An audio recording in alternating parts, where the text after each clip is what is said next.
সকাল সকাল ঘুম থেকে উঠে গেছি, কারণ আগের দিন রাত্রে আমরা সন্ন্যাসী হয়েছিলাম। আমরা বলতে আমি আর মা সন্ন্যাসী নিয়েছিলাম। আর আজকে সকাল সকাল ঘুম থেকে উঠে গেছি, কারণ আমরা যাব সন্ন্যাসী মেলায়। সন্ন্যাসী মেলাটা কোথায় অবস্থিত, কীভাবে পূজা দেওয়া হয়, সব কিছু তোমাদের সাথে শেয়ার করব। তো তার জন্য কি করতে হবে, ভিডিওটা তোমাদের কন্টিনিউ করতে হবে। তো চলো, দেখা হচ্ছে কি সন্ন্যাসী মেলায় গিয়ে। তো সন্ন্যাসী নিয়ে চলে এসেছি মন্দির বাজার। মানে মন্দির বাজার হচ্ছে কি, যেটাকে বানচাবড়া বলা হয়, জয়রামপুর আর বানচাবড়া। শিবের সন্ন্যাসীর জন্য দুটো বিখ্যাত, যেটা জয়রামপুর আর বানচাবড়া। তো আমরা এসেছি বানচাবড়া। হ্যাঁ, বানচাবড়া, সেটা হচ্ছে মন্দির বাজার। এই মন্দির বাজার এখানে আসতে গেলে তোমাকে লক্ষ্মীকান্তপুর স্টেশনে নামতে হবে। শিয়ালদা থেকে নামখানা বা লক্ষ্মীকান্তপুর ট্রেন ধরতে হবে, ধরে লক্ষ্মীকান্তপুর স্টেশনে নামতে হবে। সেখান থেকে অটো বা টোটোতে বলতে হবে মন্দির বাজার যাবো। তো আসলেই মন্দির এখানে নামিয়ে দেবে। তো মন্দির বাজারে প্রচুর লাইন হয়, চলো তোমাদের সেটাই দেখাচ্ছি।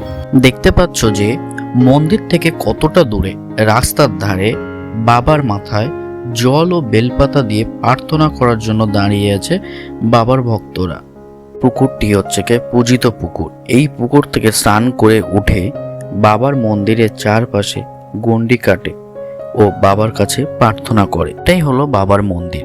এর ভিতরে বাবা কেশবেশ্বর শিব রূপে পূজিত হয়। 18 শতকের মাঝামাঝি সময় স্থানীয় জমিদার কেশব রায় চৌধুরী শিবলিঙ্গ স্থাপন ও পূজার উদ্দেশ্যে মন্দিরটির নির্মাণ কাজ শুরু করে। বাসুদেব নামে একজন স্থপতি মন্দিরটি নির্মাণ করে এবং এটি নির্মাণ সম্পূর্ণ করতে 12 বছর সময় লেগেছিল। জমিদার কেশব রায় চৌধুরী 1748 খ্রিস্টাব্দে মন্দিরটি প্রতিষ্ঠা করেন এবং নিজের নামে নামকরণ করেন। রায়চৌধুরী পরিবার এবং গ্রামবাসীদের উদ্যোগে 1356 বঙ্গাব্দে মন্দিরটি প্রথম সংস্কার করা হয়। মন্দিরটি শেষ সংস্কার করা হয় 1402 বঙ্গাব্দে। কেশবেশ্বর মন্দিরটি স্থানীয়ভাবে তৈরি ইট দিয়ে নির্মিত। মন্দিরের দেয়ালে পোড়া মাটির অলঙ্কার রয়েছে, যেমন ফুল, বেলপাতার নকশা। ছাদটি 2টি ধাপে 8টি ঢালু চালা বা সেট দিয়ে তৈরি। 4টি নিচে এবং 4টি উপরের চালা কাঠামোর উপর ত্রিশূল সহ 3টি কলস স্থাপন করা রয়েছে। দক্ষিণের দিকে প্রধান প্রবেশ পথ, 3টি সূক্ষ্ম খিলান রয়েছে।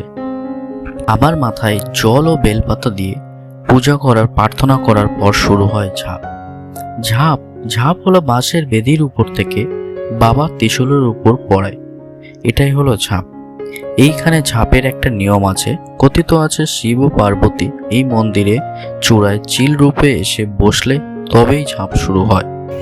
তো আমাদের পূজা দেওয়া, গন্ডি দেওয়া সব কমপ্লিট করে নিয়ে এবার গাড়িতে যাচ্ছে, একটু বসবো, একটু রেস্ট নিতে হবে। মানে সকাল থেকে বেরোনো হয়েছে, এখন কিছু খাইনি, একটু জল টল খাবো। মানে পূজা দেওয়া হয়ে গেছে, মানে এবার জল টল খেতে পারবো। সন্ন্যাসী মেলা থেকে পূজার কাজ সেরে বাড়ি ফেরার পথে একটা জায়গায় দেখলাম যে শিবের গাজন চলছে।